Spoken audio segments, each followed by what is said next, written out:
Hello friends, welcome to my channel. हम लोग CTET दिसंबर 2024 की तैयारी कर रहे हैं और आज हम लोग सीटेट पेपर 1 में ईवीएस क्लास 4 के चैप्टर 5 और 6 को डिस्कस करेंगे। ठीक है, इससे पहले मैंने क्लास 3 के सारे चैप्टर को डिस्कस कर लिया है और क्लास 4 के जो 1 से 4 तक चैप्टर है उसे भी मैंने डिस्कस करा लिया। आप लोग जाकर इंपॉर्टेंट चैप्टर आप लोग देख सकते हैं। ठीक है, आज हम चैप्टर 5 और चैप्टर 6 को डिस्कस करेंगे। चैप्टर 5 है आपकी अनीता की मधुमक्खी और चैप्टर 6 है आपका ओमना का सफ़र। देखिए, ये भी इंपॉर्टेंट चैप्टर है, तो हम एक एक करके बारीकी से ध्यान से इसे देखते जाएंगे। ठीक है, चलिए हम लोग क्लास को शुरू करते हैं।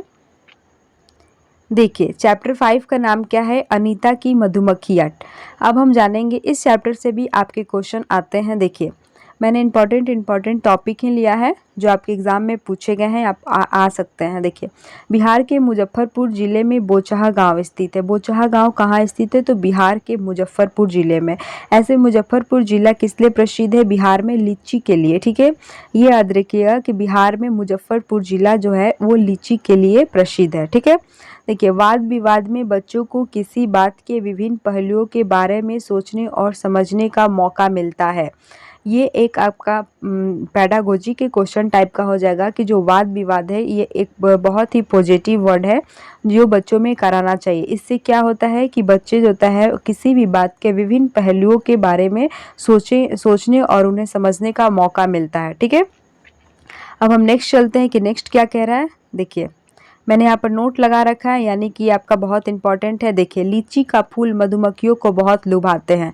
और लीची का मैंने क्या बताया कि बिहार का मुजफ्फरपुर लीचियों के लिए प्रसिद्ध है। ठीक है, और लीची का फूल मधुमक्खियों को बहुत लुभाते हैं। ये देखिए, यहाँ पर मधुमक्खी है और लीची का फूल आपका कुछ इस तरह से दिखता है। ठीक है, तो लीची के फूल क्या होते हैं? मधुमक्खियों को लुभाते हैं। यहाँ पर भी मैंने नोट लगाया है क्योंकि ये भी आपका आया हुआ है। देखिए, अक्टूबर से दिसंबर तक का समय मधुमक्खियों के अंडे देने का होता है। ये क्वेश्चन आपका पूछा हुआ है कि अक्टूबर से दिसंबर तक मधुमक्खी अपना अंडा किस महीने में देती है? तो वो अक्टूबर से लेकर दिसंबर के बीच में। ठीक है, मधुमक्खियाँ अंडे देने का होता है और मधुमक्खी पालन शुरू करने का यह सबसे अच्छा समय यही होता है। देखिए, मधुमक्खी पालन का सबसे अच्छा समय कौन सा होता है? अक्टूबर से दिसंबर, क्योंकि मधुमक्खी अपना अंडा जो होता है इसी महीना में देती है। ठीक है, मधुमक्खी पालने के लिए मधुमक्खी हम कैसे पालते हैं? देखिए, बक्से, चीनी और छत्ते को साफ करने के लिए दवाइयों की ज़रूरत भी पड़ती है। ठीक है, लीची के फूल फरवरी में खिलते हैं। ये भी आपका लाइन बहुत बार पूछा है कि लीची का फूल किस महीने में खिलते हैं? तो लीची का फूल आपका फरवरी में खिलते हैं और इसके बाद अक्टूबर और दिसंबर तक का सफर मधुमक्खियों का अंडे देने का होता है। देखिए, जब ऐसे इसको ध्यान रखेंगे कि जैसे ही अक्टूबर से लेकर दिसंबर तक मधुमक्खी अपना अंडा दे देती है तो उसमें से बच्चे निकलने शुरू हो जाते हैं और बच्चों को खिलाने के लिए वो क्या करती हैं? बच्चों को जैसे बड़े होंगे तो बच्चे बड़े होंगे दिसंबर के बाद जनवरी महीना, फरवरी महीना में आएंगे, तो उनको खिलाने के लिए क्या करते हैं? वो लीची के फूल से रस चूसते हैं। ठीक है, तो आप ऐसे भी इसको याद कर सकते हैं कि अक्टूबर से दिसंबर तक मधुमक्खी बच्चा देता है और जैसे ही बच्चे दो बड़े होंगे, 2 महीने के होंगे, तो उन्हें भोजन की ज़रूरत होगी, तो वो लीची के फूल पर लीची का जो रस होता है मधुमक्खियों को बहुत लुभाता है। तो लीची का फूल कब फुलाता है? फरवरी महीने में। ठीक है, तो इस तरह से आप लोग याद कर सकते हैं। चलिए, अब हम नेक्स्ट देखते हैं कि नेक्स्ट क्या कह रहा है। देखिए, हर छाते में एक रानी मधुमक्खी होती है जो अंडे देती है। ये क्वेश्चन आता है कि रानी मधुमक्खी अंडे देती है। ठीक है, ये देखिए, यहाँ पर रानी मधुमक्खी थोड़ा अलग दिख रही है, इसमें भी देखिए मधुमक्खियों में अलग है, तो ये क्या है? ये रानी मधुमक्खी है। छत्ते में कुछ नर मक्खियाँ भी होते हैं। ठीक है, छत्ते में 3 तरह की मधुमक्खी होती है। एक आपकी रानी मधुमक्खी हो गई, एक आपकी नर मक्खी होगी, नर मधुमक्खी, और एक होता है जो काम करने वाली मधुमक्खी होती है। तो देखिए, छत्ते में एक रानी मधुमक्खी होती है जो अंडे देती है। रानी मधुमक्खी ही अंडे को देती है। देखिए, छत्ते में बहुत सारी काम करने वाली श्रमिक मधुमक्खियाँ भी होती है। ये दिन भर काम करती है। शहद के लिए फूलों का रस ढूंढती है। यहाँ पर द होगा, शहद के लिए क्या होता है? फूलों का रस ढूंढती है। जब किसी मक्खी को रस मिल जाता है तो वह एक तरह का नाच करती है। इससे दूसरी मक्खियों को पता चल जाता है। वे रस से शहद बनाते हैं। छत्ता बनाने के काम भी इन्हीं का होता है और बच्चों का पालन का भी। ये ना हो तो ना तो छत्ता बन पाएगा और ना ही शहद इकट्ठा हो पाएगा। यहाँ शहर नहीं, द होगा। ठीक है, शहद इकट्ठा हो पाएगा। तो अब देखिए, यहाँ से आपके क्या क्वेश्चन पूछते हैं कि जैसे ही मधुमक्खी को रस का मालूम चलता है तो मधुमक्खी क्या करती है? एक तरह का नाच करती है। ठीक है, ये याद रखिएगा कि वो क्या करेगी? एक तरह का नाच करेगी। और ये सभी काम कौन करता है? तो ये सभी काम श्रमिक मधुमक्खियाँ करती हैं। ठीक है, यहाँ पर हमने क्या पढ़ा कि रानी मधुमक्खी का क्या काम है। रानी मधुमक्खी आपके अंडे देती है और छत्ते में आपके नर मधुमक्खी भी रहती हैं, लेकिन ये सब बाकी सारे काम कौन करते हैं, तो बाकी सारे काम जो होते हैं श्रमिक मधुमक्खियाँ करती हैं। ठीक है, शहद के बाकी सारे ये शहद के लिए फूलों का रस ढूंढती है। जब फूल का रस मिल जाता है तो एक तरह का नाच करती हैं ताकि दूसरी मधुमक्खियों को बुला सकें। फिर रस से शहद बनाती हैं। छत्ता बनाने का काम भी इन्हीं का होता है और बच्चों का पालन भी यही करते हैं। ठीक है, अब हम नेक्स्ट देखते हैं कि नेक्स्ट क्या है। देखिए यहाँ भी द होगा शहद। देखिए शहद के बिना छत्ते की सारी मधुमक्खियाँ क्या हो जाएंगी, भूखे रह जाएंगी। नर मक्खी छत्ते के लिए कुछ खास काम नहीं करते। नर जो होते हैं वो कुछ खास काम नहीं करते। याद रखिए कि जो रानी मधुमक्खी होती है वो अंडा देती है और जो बाकी श्रमिक मधुमक्खियाँ होती है वो छत्ते के लिए रस ढूंढती है, बच्चों का पालन करती है। ठीक है, मधुमक्खियों की तरह चींटियां भी मिलजुल कर काम करती है। सभी चींटियों का काम बटा रहता है। देखिए अब यहाँ पर बात करते हैं, यहाँ भी मैंने नोट लगाया। देखिए रानी चींटियां क्या करती है, अंडे देती हैं। सिपाही चींटी बिल की ध्यान रखती है और काम करने वाली चींटियां भोजन ढूंढ कर लाती है। ये हो गई आपकी सिपाही चींटी जो बिल के आसपास रहती है और ये हो गई आपकी काम करने वाली चींटियां। ठीक है, नेक्स्ट की बात करते हैं। देखिए नेक्स्ट क्या कह रहा है, ये देखिए आपका क्वेश्चन बहुत बार एग्जाम में आया है।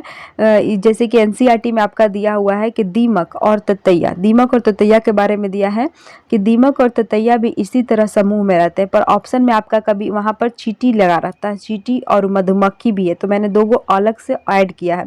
तो क्वेश्चन पूछता है कि इनमें से कौन कौन जो है समूह में काम करते हैं।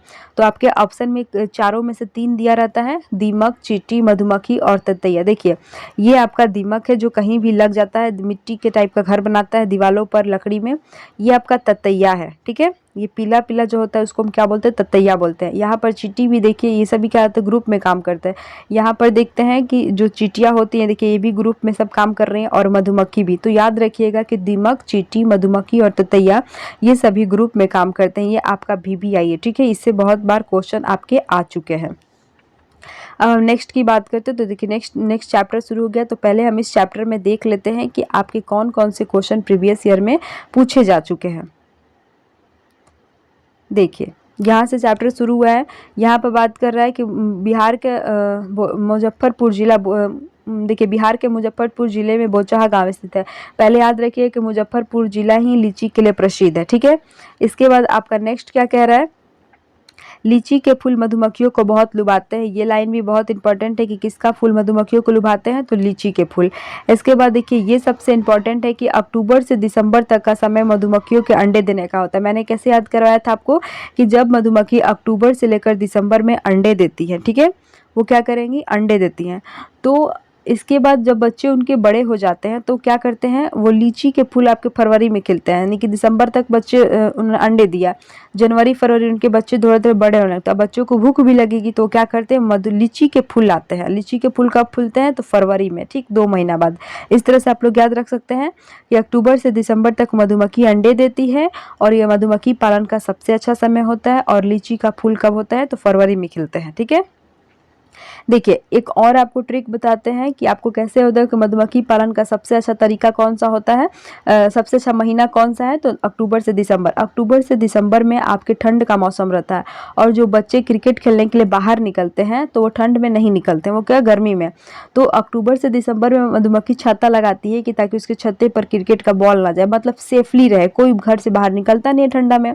तो इसलिए ऐसे भी आप लोग याद रख सकते हैं कि अक्टूबर से दिसंबर तक मधुमक्खी छत्ता लगाती है, बिल्कुल सेफ। ठीक है, ये आपका लाइन बहुत इंपॉर्टेंट है, ये भी आपका इंपॉर्टेंट है। देखिए नेक्स्ट की बात करते हैं। तो देखिए छाते में एक ये भी पूछता है कि कौन सी मधुमक्खी अंडे देती है, तो रानी मधुमक्खी अंडे देती है और नर का कुछ काम नहीं। ये सभी आपके ऑप्शन में रहेंगे, इसलिए हर एक पॉइंट पर ध्यान दीजिए। ये भी आपका बहुत इंपॉर्टेंट है, ये लाइन भी आप सबका अब एक बार पढ़ लीजिएगा। लाइन में इंपॉर्टेंट है कि बहुत छाते में जितने भी काम होते हैं वो श्रमिक मधुमक्खियाँ करती हैं, हर दिन भर काम करती है और शहद के लिए फूल का रस भी यही लाती है।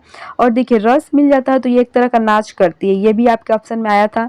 दूसरी मधुमक्खियों को पता चल जाता है तो फिर वो वहाँ चली जाती है। फिर छाता बनाने का काम भी इन्हीं का होता है और बच्चों का पालन करने का भी काम यही करते हैं। कौन, श्रमिक मधुमक्खी। नर मधुमक्खी का कोई खास काम नहीं है। ठीक है, यहाँ पर देखिए कि सभी चींटियों का काम भी बटा होता है, मधुमक्खियों की तरह चींटियां भी मिलजुल कर काम करती है। देखिए यहाँ पर दे दिया ना, यहाँ समझने वाली बात है कि मधुमक्खियों की तरह चींटियां भी मिलजुल कर काम करती हैं, ठीक है। यानी कि मधुमक्खी और चींटी दोनों मिलजुल कर काम करते हैं। और यहाँ पर एक अलग से आपको दिया था ये वाला लाइन कि देखिए दीमक और चींटी दीमक, चींटी, मधुमक्खी और ततैया ये सभी समूह में रहते हैं और समूह में रहकर एक काम करते हैं। यही क्वेश्चन पूछता है कि निम्नलिखित में से कौन समूह में रहकर काम करते हैं। तो दीमक भी काम करता है, चींटी भी काम करती है, मधुमक्खी भी और ततैया भी, ठीक है। ये चारों ऑप्शन आप लोग ध्यान से याद रखिएगा। अब हम नेक्स्ट की बात करते हैं। तो देखिए नेक्स्ट चैप्टर है चैप्टर 6, जिसका नाम है क्या है, ओमना का सफर। यहाँ पर समझेंगे, देखिए गांधीधाम, अहमदाबाद और वलसाड़। यहाँ वलसाड़ कहाँ है, तो ये गुजरात में है। गुजरात में देखिए जी से गुजरात क्या हुआ, गुजरात से जी से गांधीधाम, ग से गांधीधाम हो गया गुजरात। इसके बाद जो होता है ये हो गया अहमदाबाद हो गया और ये हो गया वलसाड़। ये कहाँ है, तो ये सभी गुजरात में, ठीक है। और देखिए अहमदाबाद स्टेशन पर क्या क्या मिलता है, ढोकला, चटनी, नींबू वाले चावल, मिठाई आदि खाने की चीज़ मिलती है। कहाँ मिलती है, तो अहमदाबाद स्टेशन पर। वलसाड़ स्टेशन पर खाने पीने की चीज़ बेचने वाले गरम चाय। देखिए खाने पाने की चीज़ में कौन कौन बेचते हैं, गरम चाय बेचता है, बतासा रहता है, बतासा बड़ा रहता है, फिर पूरी साग रहता है और ठंडा दूध बेचे जा रहे हैं। ये दोनों की बात करते हैं। देखिए इस दोनों की बात करते हैं तो कहाँ पर क्या मिलता है, अहमदाबाद स्टेशन पर आपको ढोकला मिलेगा, चटनी मिलेगा, नींबू वाले चावल मिलेगा, ठीक है, फिर मिठाई मिलेगा। जो ढोकला होता है ये गुजरात में फेमस होता है, जो अहमदाबाद उधर होता है तो ढोकला उधर का फेमस है। फिर चटनी, नींबू वाले चाय, ये हो गया नींबू वाले चावल। और वलसाड़ स्टेशन पर आपको क्या मिलेगा, तो यहाँ पर चाय मिलेगा गरम, बतासा बड़ा मिलेगा, पूरी साग और ठंडा दूध मतलब वहाँ पर मिलते हैं, ठीक है। इसके बाद हम नेक्स्ट देखते हैं। देखिए ये भी पूछता है कि कोझिकोड कहाँ है, तो ये याद रखिएगा केरल में। कोझिकोड कहाँ है, तो ये आपके केरल में है, ठीक है। देखिए ये भी आपका क्वेश्चन आता है कि गुजरात के निकटवर्ती राज्य जो है मध्य प्रदेश, महाराष्ट्र, राजस्थान, दमन एवं दीव और दादर नागर हवेली है। यहाँ पर बात करते हैं कि देखिए यहाँ पर आपका गुजरात है, ठीक है। अब इसके निकटवर्ती राज्य कौन कौन से हैं, तो आपके देखिए एक इधर पड़ गया राजस्थान हो गया, फिर आपका मध्य प्रदेश इधर हो गया, फिर आपका यहाँ पर महाराष्ट्र हो गया। और इसमें देखिए ध्यान से, अगर यहाँ महाराष्ट्र के पास जस्ट यहाँ पर एक बिंदु टाइप का दिया हुआ है जो यहाँ पर मैंने दर्शा रखा है, तो ये देखिए महाराष्ट्र में ही यहाँ पर साइड में क्या है, एक दमन दीव है और दादर नागर हवेली है। तो गुजरात के निकटवर्ती राज्य कौन कौन है, आपके राजस्थान हो गए, मध्य प्रदेश हो गए, महाराष्ट्र हो गए, और महाराष्ट्र में ही साइड में देखिए दमन एंड दीव और दादर नागर हवेली है, ठीक है। तो ये भी आपके क्वेश्चन बहुत बार आ चुके हैं। और ये भी कोझिकोड कहाँ है, तो ये भी आपका केरल में है। इसके बाद हम बात करते हैं नेक्स्ट की। तो देखिए नेक्स्ट क्या कह रहा है कि केरल के निकटवर्ती राज्य कौन कौन से हैं, तो कर्नाटक और तमिलनाडु है। केरल के निकटवर्ती राज्य कौन है, कर्नाटक और तमिलनाडु। देखिए यहाँ पर आपका केरल है, यहाँ पर देखिए तमिलनाडु है और ये हुआ कर्नाटक है, ठीक है। तो ये इसके केरल के निकटवर्ती राज्य कौन है, तो कर्नाटक और तमिलनाडु। कैसे याद कर सकते हैं इसको, देखिए ल लगा है यहाँ पर केरल, तो यहाँ पर तमिल या इसको याद कर सकते हैं, इसमें भी ल लगा हुआ है। के से केरल, के से कर्नाटक, इसे भी याद कर सकते हैं। केरल के निकटवर्ती राज्य कौन हुआ, तो क से केरल, क से कर्नाटक। इसके बाद केरल ल लगा हुआ है तो तमिल भी लगा इसमें, तो तमिलनाडु। इस तरह से आप लोग याद रख सकते हैं, ठीक है। नेक्स्ट की बात करते हैं। नेक्स्ट नहीं है आपका, यहाँ पर समझने वाली बात है कि गुजरात के निकटवर्ती राज्य कौन कौन है, मध्य प्रदेश में है, ठीक है।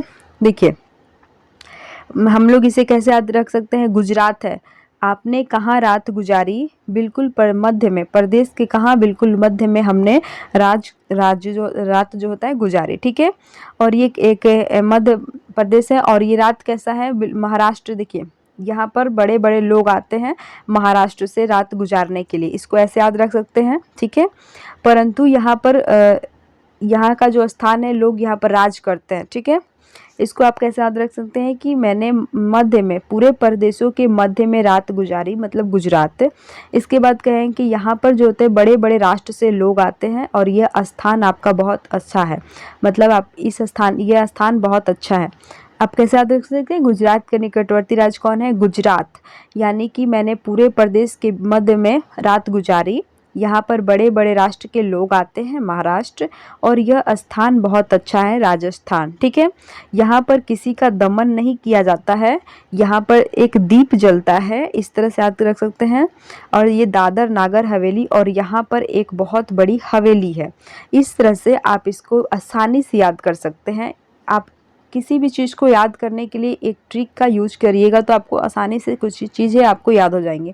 जैसे कि आप इसमें कैसे देख सकते हैं, जैसे गुजरात के निकटवर्ती राज्य कौन है, तो आप याद कर सकते हैं कि मैंने पूरे प्रदेशों के मध्य में रात गुजारी है। ठीक है, यहाँ पर बड़े बड़े राष्ट्र के लोग आते हैं, और यह स्थान बहुत मतलब स्थान अच्छा है, यहाँ पर किसी का दमन नहीं किया जाता है।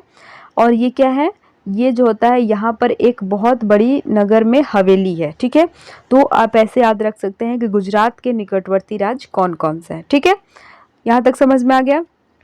और इससे कौन कौन से यह भी क्वेश्चन पूछा जाती है कि कोझिकोड कहाँ है, केरल में है, और ये गांधीधाम, ये सब स्टेशन पर कौन कौन सी चीज़ें मिलती है, पहले आपके क्वेश्चन में पूछे जाते थे। इस चैप्टर को आप लोग ने अच्छा से समझ लिया, तो आज हम इस चैप्टर को यहीं पर ख़त्म करते हैं। ठीक, नेक्स्ट वीडियो में नेक्स्ट चैप्टर लाएंगे, वो भी आपका बिल्कुल ट्रिक के साथ, ताकि आसानी से याद हो जाए। ठीक है, तो आज के लिए इतना है। वीडियो पसंद आए तो वीडियो को लाइक करिएगा, चैनल को सब्सक्राइब करिए। तब तक बाय बाय।